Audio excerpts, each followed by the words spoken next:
Alam ko po sinabi ng Pangulo, he doesn't want to dignify the accusations made by former Congressman Zaldico. Pero hindi ho may kakaila na seryosong aligasyon ito at may mga nagdududa kung hindi man naniniwala. Paano ho balak mag-proceed ng Pangulo moving forward from this? Hindi po natin masasabi na ang mga aligasyon ni Zaldico ay seryoso. Makikita po natin sa kanyang mga sinabi at sa mga pictures na kanyang pinakita.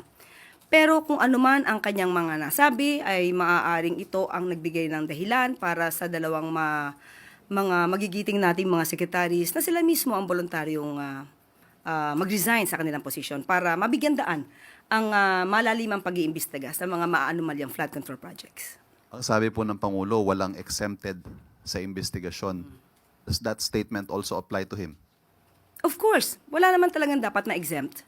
Pero ang Pangulo, alam niya po ang kanyang ginagawa, alam niya po kung bakit niya pinaimbestigahan at pinangunahan ang malalimang pag-iimbestiga na ito. So, ibig sabihin po, kung siya mismo ang nag-utos na mag-imbestiga, alam po natin na malinis ang kanyang hangarin at gusto niya talagang masawata ang korupsyon.